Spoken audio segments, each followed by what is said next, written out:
full-time careers. Carnegie Mellon graduate, Cornell Medical School graduate, Northwestern, Carnegie Mellon, well-accomplished, well-educated. And some people, I think it's just from jealousy. That's my introduction. I would like to start with my old friend, Reem al-Miftah. Reem, what was the moment where sports most affected your life, or where it sparked the beginning? Honestly, I would say it sparked initially when I was in middle school. Prior to middle school and primary school, the American School of Doha here in Qatar, we have physical activity classes, and obviously I just loved being physically active and getting out all the energy there before I went home and made my parents get angry with me. So then in middle school, they offered to us basketball, football, volleyball, tennis, and all these sports to play and then travel across the GCC. And if you made the team, it was an accomplishment. And they made it competitive, and they made us enjoy the competition in a friendly way where you're sportsmanlike to everyone else and everything else. So when I was in middle school, every year of middle school until I graduated from high school, I was on either the football, basketball, and tennis teams, for example. And I would not go 1 year without making on a team because I would experience an amazing experience and gain so much valuable knowledge from the practices, from dealing with team members, from with the coach, and obviously the health lessons involved with regards to practicing and being a better player at your sport. But then the best part was actually experiencing the traveling abroad and living with people in their homes that isn't your home or your parents, and being able to travel and be independent and experience that with other teams and other countries and other schools. It was just mind-blowing for me at that age, and that made me love sports even more and made me ensure that I would continue forever and not miss out on that feeling of the adrenaline rush of playing and competing and enjoying such an awesome experience. This is going to be a common question, Leo. What is it that you think you took sports most from? So for me, an experience through the process of training, there's transferable skills from sports. What are some of the transferable skills that you took from your football, your basketball, and other sports that you transferred to your life or even education? Well, first of all, any sports requires discipline and consistency. So when we were in school, the practices, if you didn't make it one practice, you were off the team. So it was determination to be part of the team and be able to be part of that team actively every single day, and not only doing it with your team members, but practicing it at home and with others too, and being a very good team member to your team members. So definitely the discipline and consistency part. Thank you. Can we speak with you, Nida? Sure. So Nida, what got you into swimming? Who threw you in the pool first? My dad, actually, at a very young age. I was actually like 2 or 3 years old. But at that time, obviously, I didn't know, what I liked or what I was passionate about. But as Reem mentioned, I mean, at school, my school, Doha College, they took sports very seriously. They had all kinds of sports as well. I was into rounders, netball, basketball, swimming as well. But I think, I used to enjoy all of them, but I think the one sport that I connected to the most was swimming. Especially when I was younger, I never wanted to leave the pool. I remember crying whenever I'd leave the pool and all these things when I was really young. So I think from that moment, I figured that, it's going to be my sport, So swimming is a passion, it's a love. Yes, exactly. So, mashallah, you were able to qualify and participate in 2 Olympics, one after the other. Yeah. And you were in school at the time, weren't you? Still doing your degree? I actually graduated in 2012, and So the same year as London? Yes, exactly. And I applied to Carnegie Mellon. So just before I was admitted to CMU, I went to my first Olympics in London. And how was that? How did you balance between education, full-time training, the different qualifiers that you had to travel and get, a number to actually qualify for the Olympic Games? How was that? How did you balance that? How did you find that balance? It was hard at first, but I think these skills you really learn from school, how to balance your time and everything. I mean, with the after school activities, and then you've got your schoolwork, right? So that foundation was kind of built from when I was younger. But yeah, I mean, once I qualified, it was, it was like I tried to manage between the two, and it was honestly a really lovely journey from the beginning till the end. It's just if you're passionate about something and if you believe in something, you're going to do whatever it takes to reach it, right? To reach your goal.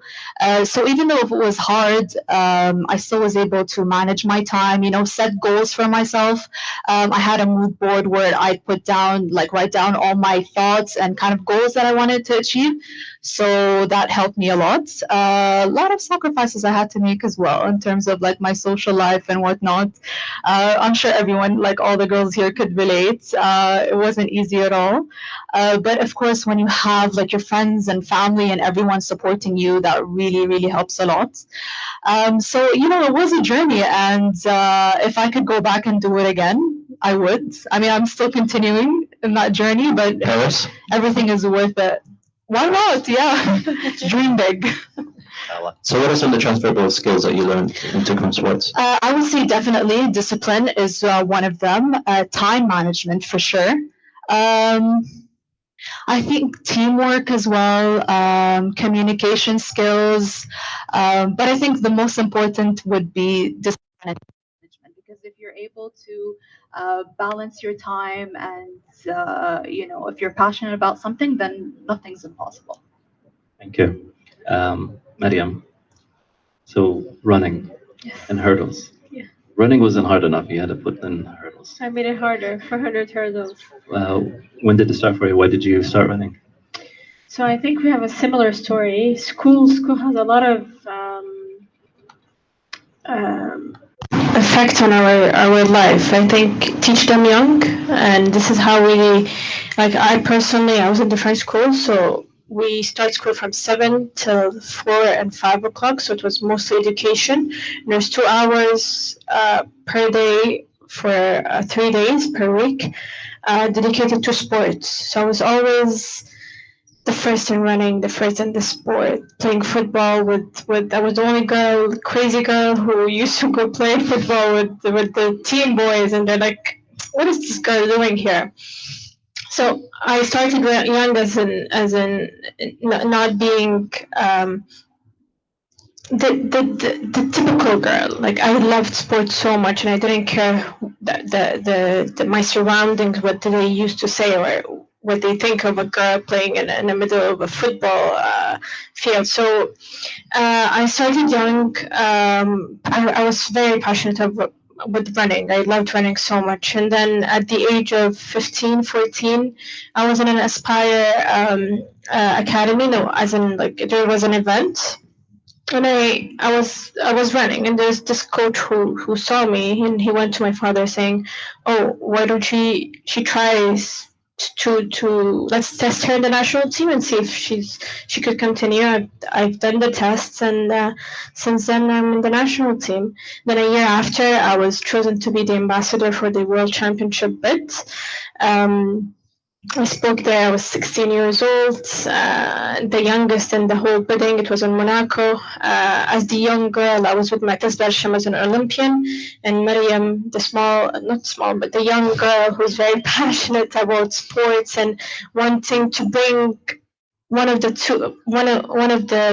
biggest events, which is the World Championship, to be held in Qatar for the first time in the Middle East, and this will create not just history for the country, but as women competing in this event. And I was one of the first, alhamdulillah, to compete and represent Qatar in this competition in 2019, and we're still in it. It's a good venture. So you go from the bidding team to taking part in 2019. And that's really, I think I attended the day you ran. It was a very proud moment to see someone I know from social media, see someone I know as a familiar face, and taking part and competing on the highest level. and track and field. I mean, the only thing higher is the Olympics, which you. inshallah we'll see you there. Inshallah. Inshallah. What are some of the transferred skills that you took from your sporting career to your education at the moment and helping out with the family business? I think it made our personality very different. We're stronger. We have a different mindset. We know what we want. I think, especially as athletes, we know what we want because you're always at the end of your career or end of the year, you know which competition you'll be competing in, what you want to do, what's your goals. So we're not really wasting our time on I'm not going to say unuseful things, but we know what to do. So we would know when to time management, dedication. We would know when to stop, what to do. We have our social life, but we're not going to have the whole social life for the whole day, for example. We know when to train. And I think sports made us very, very, very direct and straight to our goals. I know from this time is my training. In the morning, I have university. At night, I'll have my social life, as in with family. And You know, I completely forgot that you actually started your brand last year, yeah? yes, I did. So you're also a brand owner, in addition to all that. I have a very important question. Do you know Dr. Johal? Yes. When are you going to start running marathons with her? She didn't invite me yet. How many times have I asked you to take part?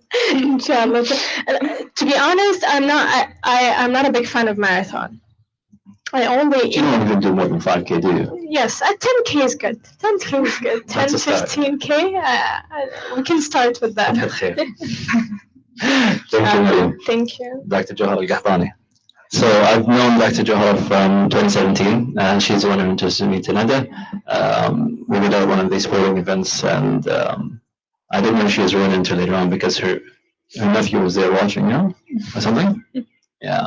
And then after that, I kind of got into the running group. She drove me along to do a half marathon. I thank her for that. She's a marathoner, she's a doctor. She's had a very long road to being a doctor, a very long road in sports. Allah Yahfadh, may God always protect her. She had a lot of injuries along the road. She persevered. I think running is more than a sport to her. What is running to you? Why did you start? Well, thank you. So I started, they made me sound like so old. Everyone is talking about their childhood, how they started, their school. Well, I started running because simply I love food. So, and I started extremely late when I was 30 years old. So at that point, I realized that I jumped from size 4 to size 10 US, and that's like 25 kilos. It's because of New York. New York, they have really good food. So the weight has to go away. So that's when I started running. I'm like, I need to drop the weight. And I've always felt jealous of those who runs like feathers in the air, especially in Hudson River. And I'm like the only one who's walking in the back, carrying my belly with me and the fat. And I'm like, okay, you know what? Let me get started. So then I'm like, I'm not gonna lose weight till I set a goal. So I decided to sign up for the first half marathon, and it was in 2015, and it was the perfect half marathon in Central Park, and it was in More magazine, and to empower the women. It was women only in Central Park. So that was the perfect start, perfect everything. So, and I did it. Yes, I died, but I did it. And since then, I got hooked up to running. And as you said, it's been a long journey, but now I run because it's an enjoyable time. It's an enjoyable moment. It's for my mental, emotional detox, especially as a surgeon. It's a very stressful lifestyle. So I run now because I'm happy. I run because I'm sad, and because I want to eat pasta then without feeling guilty. So what are some things you took from sports and you kind of help you in your career, help you in your personal life? Is it de-stressor? What else are some of the things? So in addition to what the ladies have said in terms of discipline, time management, and strategic planning of your day and all of that, it's actually empowerment of myself in terms of mental and emotional stability.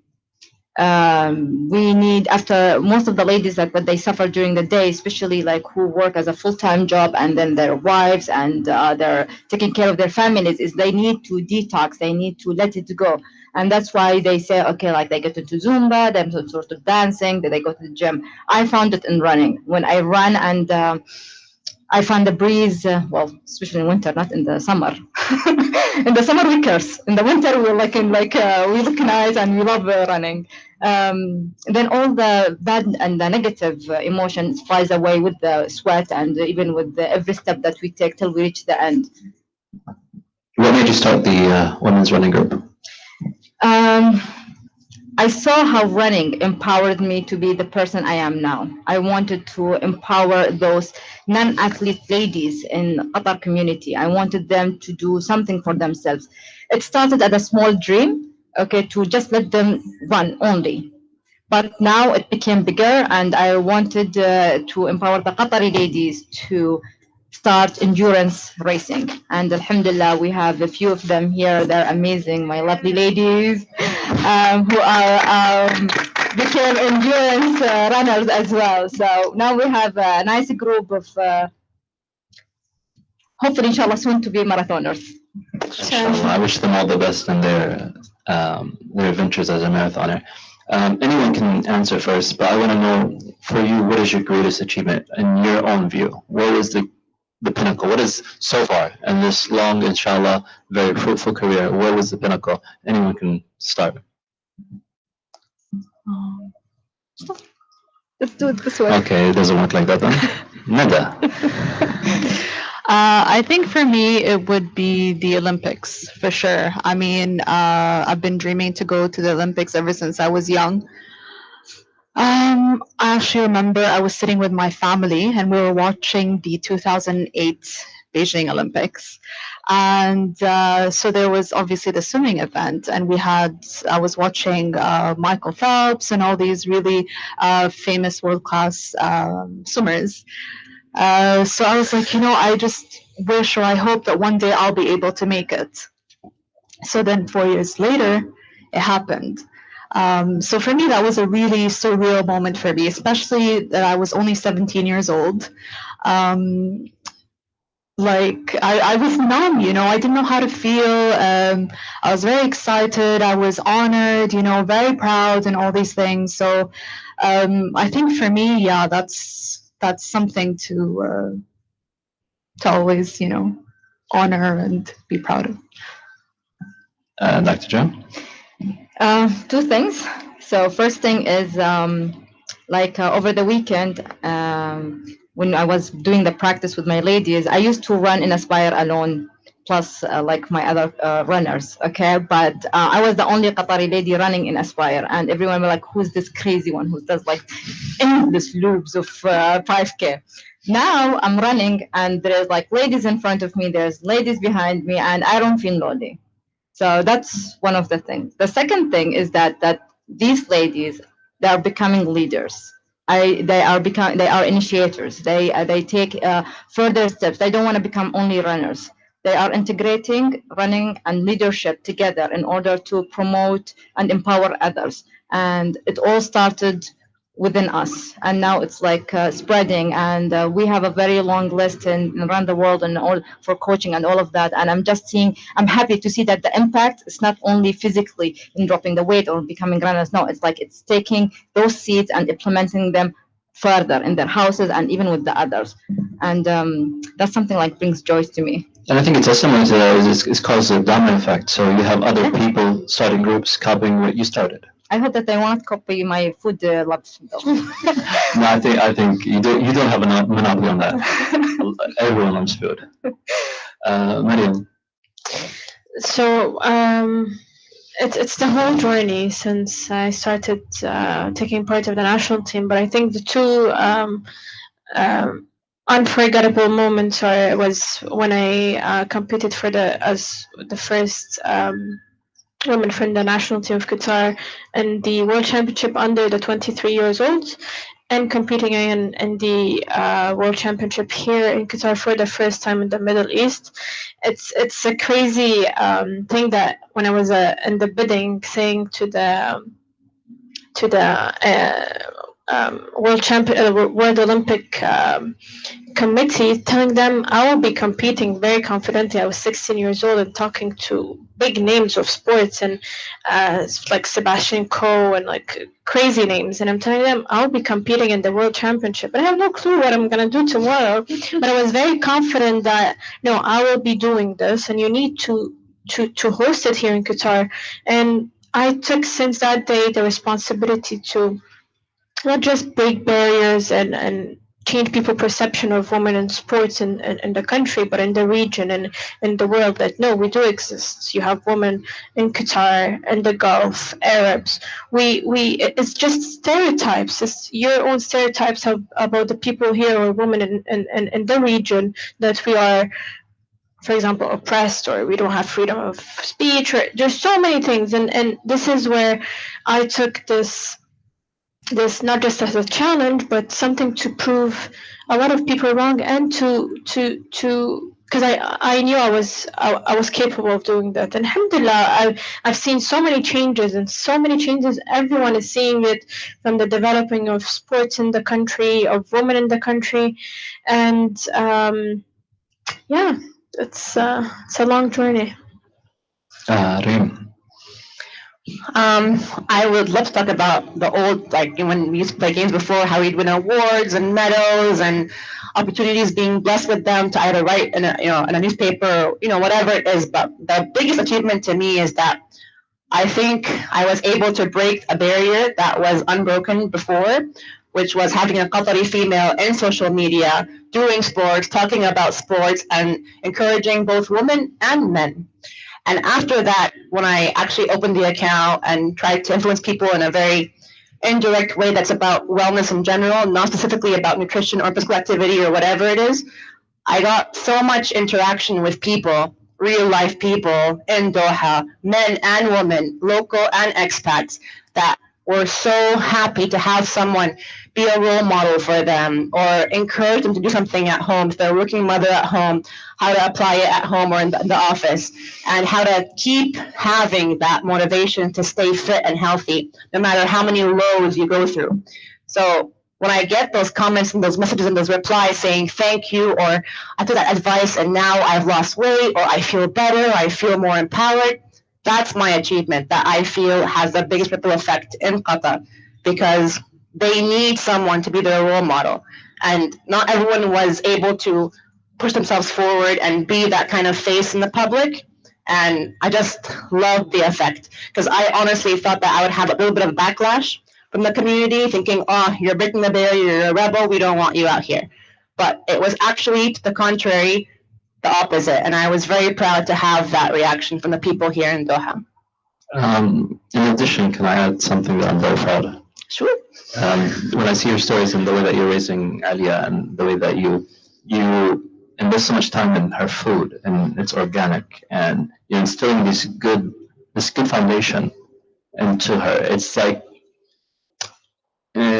you talk the talk and you walk the walk, and you're founding your girl, inshallah, and she'll know this later on in life, Sure. a very good foundation which she can build off of. And it'll be really interesting to see little Room 2.0. So me too. I'm so excited. I'll go back to you. So you kind of mentioned the backlash and whatnot. And I know your father. He's a very kind gentleman, and he supports you 100%. Alhamdulillah. Alhamdulillah. Who supported you along your trip in life, your social media career, your full career? After oil and gas, you later move on to Spire, correct? Are you still with them? Yes, still in Aspetar. Honestly, I have to say it. Everyone says this, but it's my mother and my father. My father used to be a player back in Al Wakra when they used to give them salaries in rupees. So he's way old school. Allah yahfadha, inshallah. But he's also a former ambassador. He's one of the founding ambassadors in the Qatar foreign ministry. Yes. And he was always telling me, I don't care if you're a girl. If you're a girl and you want to play sports, go play sports. I'm not going to stop you. I look at him, I'm just confused. I'm like, Daddy? Is this a trick question or what? So he would push me to play sports and push me to be out there and do what I want and forget about society and its limitations. And thankfully, if you have parents like that, they instill that passion in you that you literally will not let anyone tell you no. Although many do tell you no.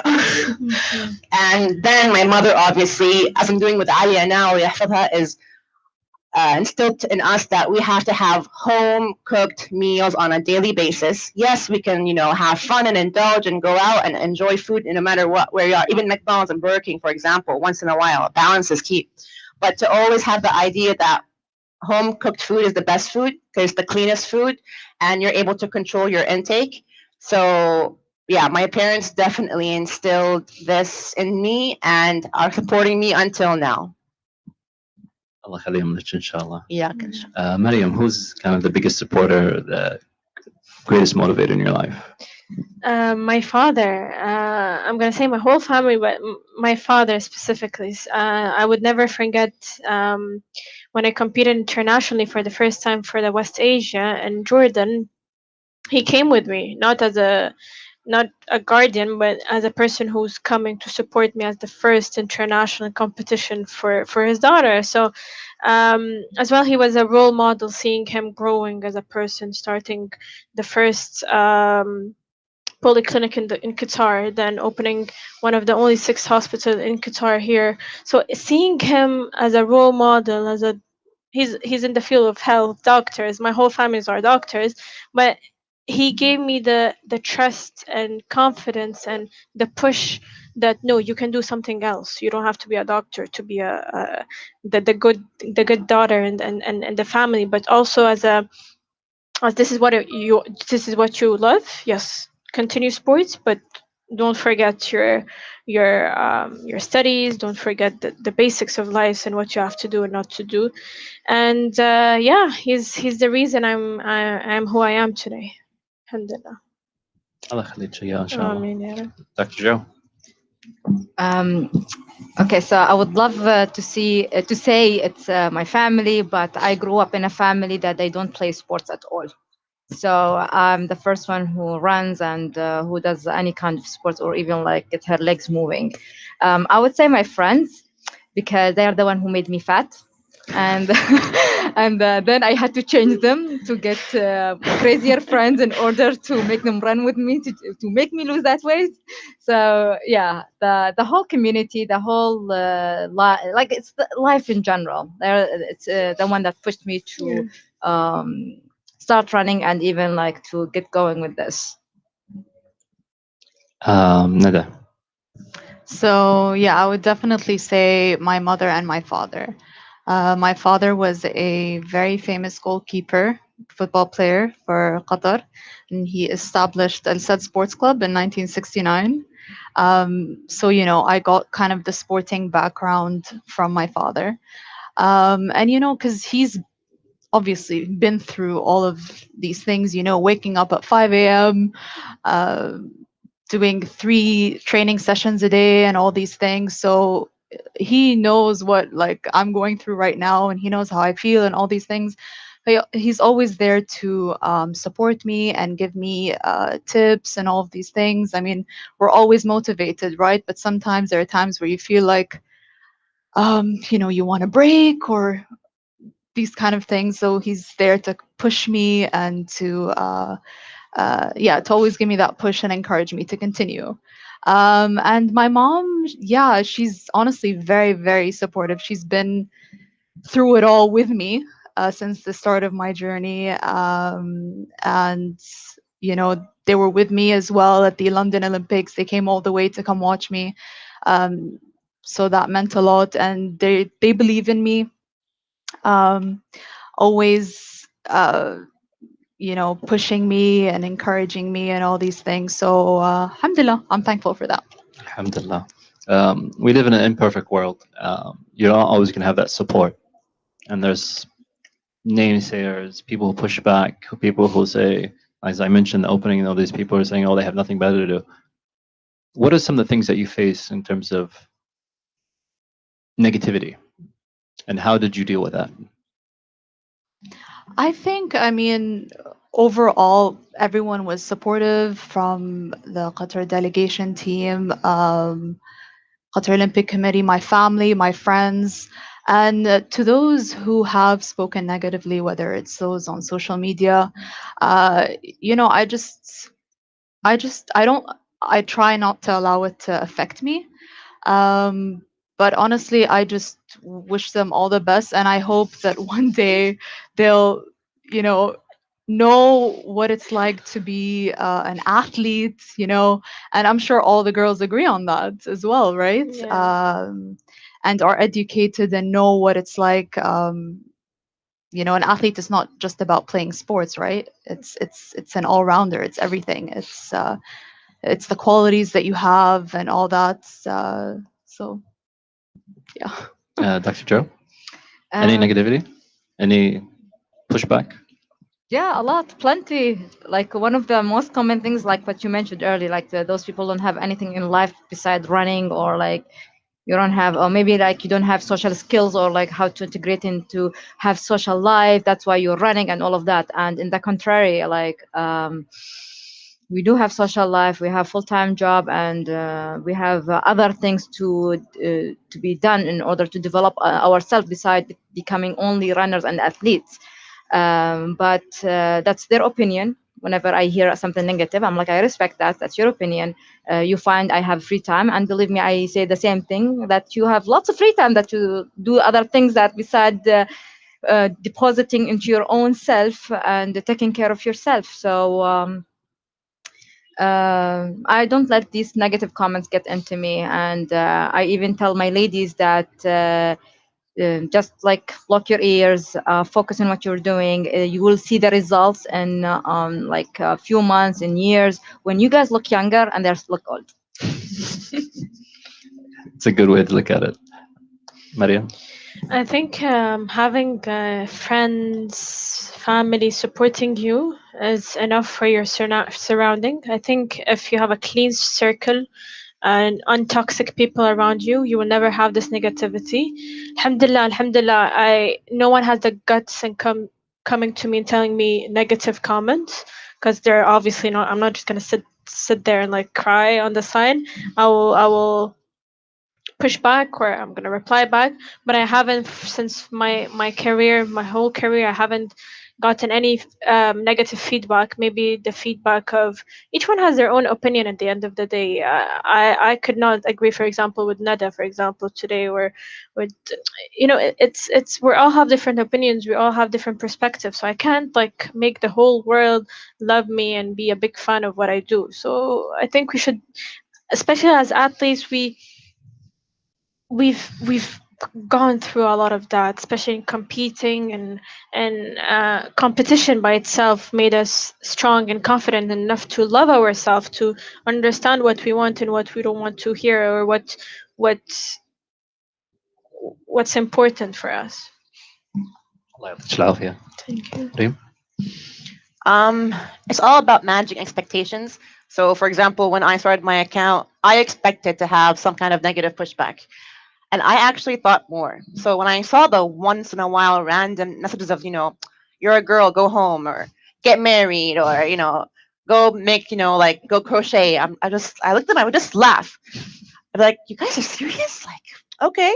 Like, I thought you'd tell me, go, like, I don't know. I don't.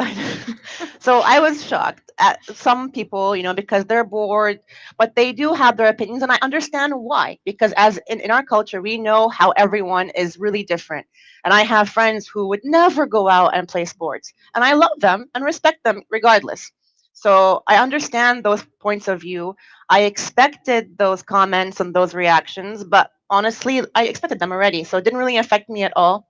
And when they do text me, I do make a point. I don't know why. People think I'm crazy, but I'll always like send a heart, or I'll always like the message, because just you want to send me hate, I'll send you love. Like that's the way you should deal with people who are negative. Surprise them that you're not gonna go down to their level. You're gonna make them feel bad because they're not gonna affect you, and there's no point of wasting their energy and their time on us. You keep sending out the love. I want to open up for questions. Anyone has a question? Arij, would you like to ask a question?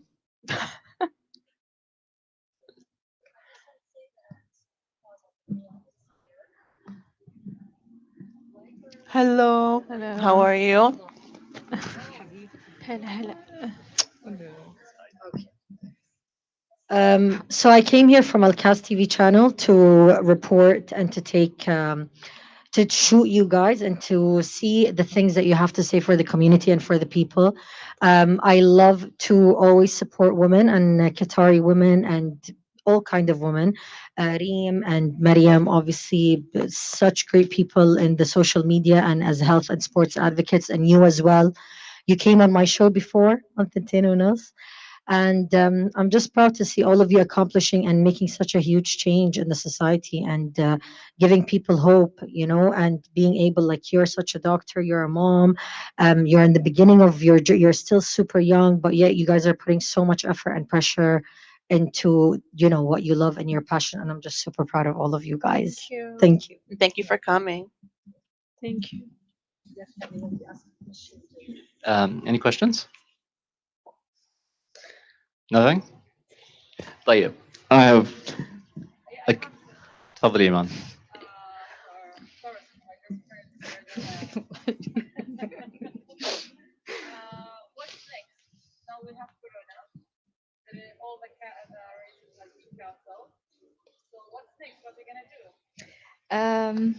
Well, races have been never our main goals. Okay, we run no matter what. So parks are closed, streets are open. Gyms are closed, streets are still open. So we'll keep running. They close the roads, we'll go to the desert. We're everywhere. So yeah, that we're still running no matter what. That's the spirit. As long as they don't like arrest us. Any other questions? You have a question, big man? You're intimidating me. So we're a very young country, and we are moving at light speed. Although we're all very young here, what has changed from when we started to now is huge. It's leaps. I want to discuss, how are you finding the community, the sporting community? Qatar is the only nation in the world which dedicated a day towards sports, well-being, health. And I think that really shows the vision and the importance and the investment in sports and being healthy. What are some of the things that you've seen through your own careers, through just living in this society, where we were and where we are now in terms of sports, in terms of the community, in terms of understanding? Reem, you're looking at me. Would you like to answer? No, okay, I'm looking and what you're saying is 100% completely true. And we all know that. If I could compare when I graduated from high school and went into the real world compared to now, it's 100% different. There are no limitations anymore. There are no more barriers. There are so many beautiful options, and every day I thought I was on top of all the new events and the current events in sports and wellness. I'm not. I'm lost because new track is opening here, new walking track is here, new park is there, new paddle, setup is all in the Sheraton all of a sudden, and these things keep popping up, and I'm wondering who these amazing people are behind the scenes that are actually doing all of this. I don't know if they're being thanked and appreciated, but I really think we all thank and appreciate them a lot for the parks and for the tracks and for the public pools and those machines that they have in all the parks. Someone's doing really great work and they have to be appreciated for it, and they're opening options and opportunities for the locals and the and the residents here in Qatar that are foreigners as well. So I hope everyone is seeing this great improvement in a positive way and not seeing it in a negative way, because I see different kinds of religions, countries, backgrounds, and age groups all enjoying these places. So I think it's like a melting pot of cultures now that are all really valuing wellness overall. So it's awesome to see, and I'm proud of my country initiating all these initiatives across the country. So Mariam, from a 15-year-old, bright-eyed, ambitious, optimist in Monaco, saying, "Come to Qatar." Yes. Till 2019 when we hosted the IWF. How's that difference? There's a big difference. The girls can relate as well. We used to just go run alone, go train alone. We had people supporting us, but didn't have an idea of sports in general or the idea of the benefit of it, etc. But now it's a completely different concept. You sit with a lot of women now. They debate and communicate with you, and back and forth. Now I can't be like, oh, I'm the athlete. I have to discuss with them back and forth. But it's beautiful. The change is amazing. From having a whole day just for sports, just a sports day, a national sports day for the country, and it's the only country that in the whole world are dedicating this. So eventually this will build and motivate a lot of people who never thought that, oh, why not, should I just go and play and try paddle and cycling, when you have the His Highness Sheikh Tamim going on cycling on one of the national days. It's beautiful. The leader of your country is doing that, and the leader of our country is motivating the whole nation and the whole world that no, you should actually move and work out and stay active. I what else can the country offer than just having a whole day off to actually work out and play sports, so it's beautiful. As she said, tomorrow there's a new paddle court that is opening. Oh, yesterday they had a paddle game for only women. There's a women team. They're all running together. It's beautiful, and we can all see the difference, and from be doing something called wrong in the society to something it's normal. We're all running together, we're all united together. Sport is uniting us more together.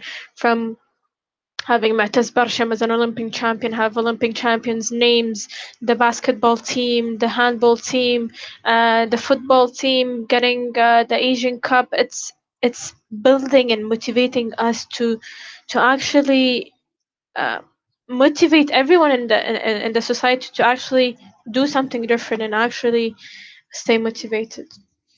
Thank you. You mentioned Sheikh Tamim cycled 1 year. I hope he runs with us this year. I'm pushing for it. Abu Hamad, if you have nothing better to do, come run with us. Dr. Johara. Well, in addition to what the ladies have said, with noticing the perks, the number of the races, the type of the races, or even the type of sport, it's nice to be part of the change, because over the 1 year that we have been able to establish and founding the Run the World, to coach the non-athletic ladies to run, and having the opportunity to have private parks for ladies only, and specific allocated times for them to practice sport in a private, with the privacy, where they can take off their Outdoors. scarves, and even dedicating some of the parks within the Firjan and like the small neighbors, to let them walk and practice, and having all these classes. This has changed over the past years. I've been running in Qatar for the past 6 years, and I've seen the growth. I can give you the numbers of everything. And having that change and be part of this change has affected us, and allowed us to give more and more. And if each one of us is like taking a lead to be part of this change, and inshallah we will take it from there till like, I don't know, till we get like 70 years old or something. So it's beautiful change, and it's beautiful to be part of it. Nadi, you have a quite interesting perspective, because you're an athlete. You're also as I mentioned before, a member of the Olympic Committee, and also you're an amateur athlete. You participate in the triathlons and the aquathons as a swimmer, part of the team, right? So, what is your perspective? How have you seen it grow, both as the official government side, but also as a member of the community and an athlete? Yeah, definitely. I mean, I was gonna say, like, all the competitions that we've hosted. Qatar has hosted the international world class. We've got the IAAF, we've got the Asian Games that was hosted in 2006, and it's going to be hosted again in 2030. We just recently had the judo championships and all these things. So it's really nice to see, how Qatar has rapidly developed in terms of people playing sports, as well as the venues that we have. Whenever we had the World Swimming World Cups and the championships, all those swimmers would be like, "Is this where you train?" And I'm like, "Yeah, they're." you're so lucky to have such high class facilities, you know, world class facilities. We wish to come to Doha, to Qatar, to come and train. And we've got especially athletes from outside who come to Doha to do training camps and all these things. So it's really nice to see that. Yeah, I'm very proud of it. We've got more men and women participating in all kinds of sports, and it also makes me happy to have kind of young girls come up to me and say, you know, can you teach me how to swim, or I want to learn how to swim, and all these things. So that makes me really happy. It's like part of my job here. What I'm doing, you know, it's working. So As I mentioned before, we live in a less than ideal world. What are some of the things that you might, at least one thing, you would say you want to improve in terms of female athletes? Something that's lacking that perhaps the men have that you don't have the access to, or perhaps in general athletes. But it would be interesting to hear the female side. What is something you think needs to be improved in Qatar? um, I think with everything that's happening so far, I'm very proud of it in terms of the facilities and everything that we have. I think I would advise young girls to kind of follow their dreams, you know, to take the risk, you know, even if they're scared that they're gonna fail or whatever, they should still go for it, because as long as they're passionate at what they're doing, that's all that matters. And it's okay if you fail once or twice, you get back up on your feet and you do what you do, and you be the best you can be, and that's all that matters. So I think it's really just about, you know, believing in yourself and following your dreams, and knowing that you're going to own it.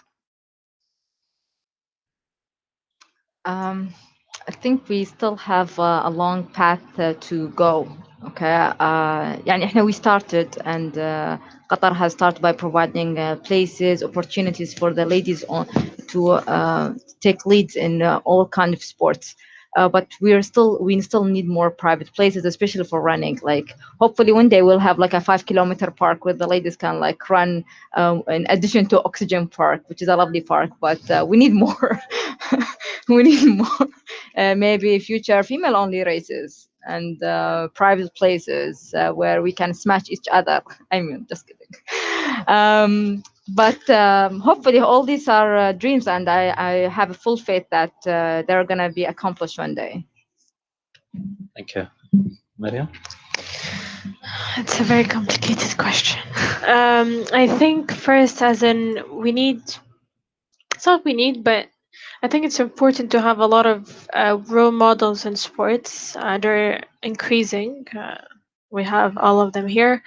But as role models for the younger generations, we need to more and more to have more. How can I tell you? More social media. Um,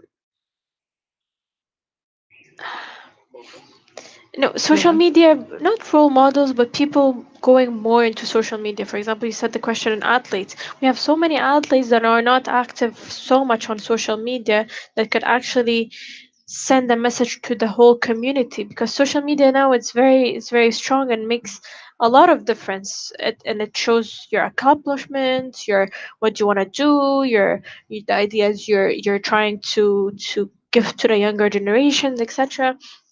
But I think as well as Johara said, it's very important to have only girls um, competitions, parks, but it's improving, as we said, and we saw.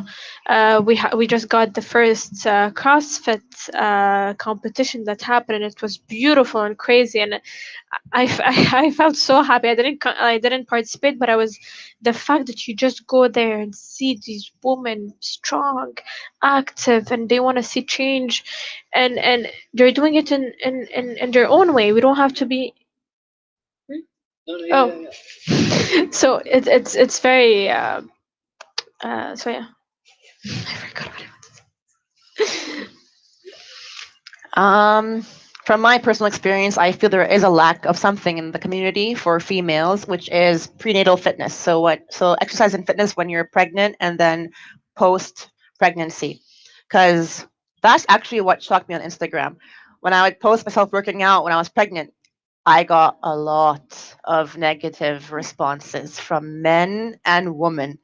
And it was because people were in shock that it's actually possible to do that. Mhm. So the lack of that education is critical, because you hear so many women saying, I gave birth to my first baby and from then it was downhill. But why? You know, if you were maintaining your health and fitness while you were pregnant and then post pregnancy, you can be even better than before because you get stronger with pregnancy and delivery. So I think we need to have more people who are role models in that sense and can be socially active and show what they're doing and go to others as well. May it be local or expat, whatever it is, females have to get out there and show that fitness when you're pregnant is important for you and your child.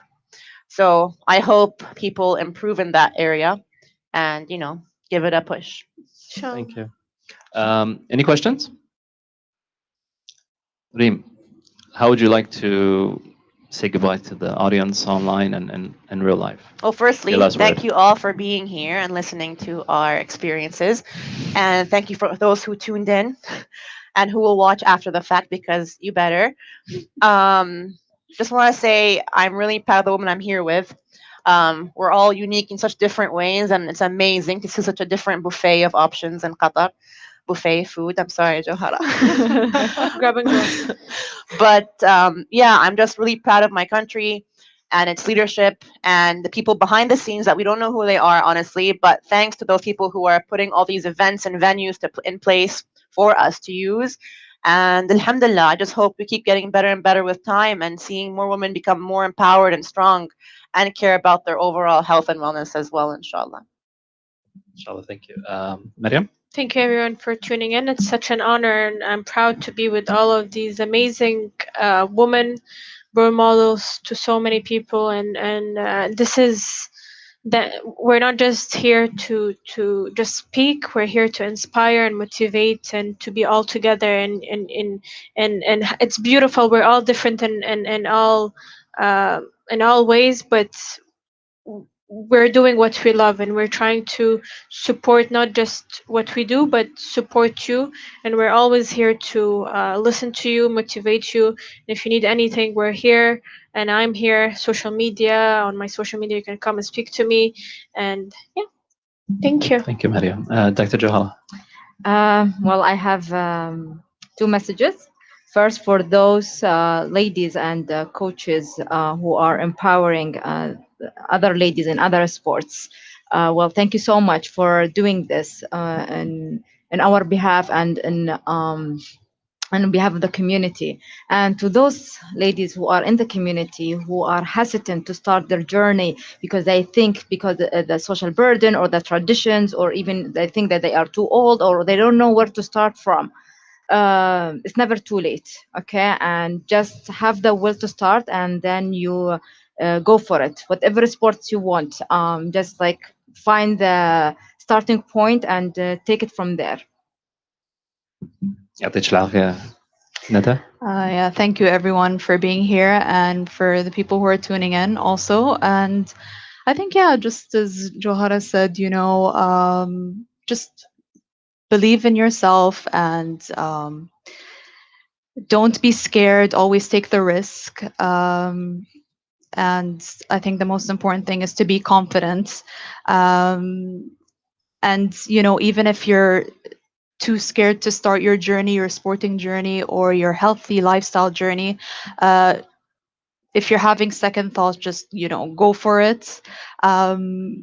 Enjoy the journey, and if you feel lost or you want to ask questions or whatnot, we're all here to support one another, to support each other. So don't be afraid or scared to reach out. And yeah. Allah yatikum al-afiyah. God bless you all. Thank you for your time. Thank you for sharing your stories. Thank you, Bosco, for getting this lovely group of ladies.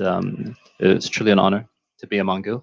You ladies are avant-garde. You are pioneering the sporting field here in Qatar. I mean, 20 years, 30 years down the line, inshallah, after a very long and healthy career, you will be sitting here and they'll be saying, Rima al-Miftah did such and such, Mariam did such and such, like Johara was the first, and Nada was also the first. So this is a very, I mean, sometimes we don't know our places in history, but this is a historic part of history. And I would like to thank our host for, hosting this event. I have nothing other than say than يعطيكم العافية. God bless you all, and I wish you all well. Assalamu alaikum wa rahmatullahi wa barakatuh. And thank you, Ahmad. The microphone off you. Thank you. Thank you so much, ladies, and thank you, my life coach. I just feel that Dr. Sergio has just one more Olympic story to tell us before we close the event. I'd love him to inspire us with a lovely, quick, short note on that. And thank you so much. This was our first ever VIRTU-REAL. As I say, we never give up. I know these are testing times for us, but as the women said, keep pushing, keep moving boundaries. What do you think? Yeah. Thank you so much, guys. And Dr. Sergio, for the last time.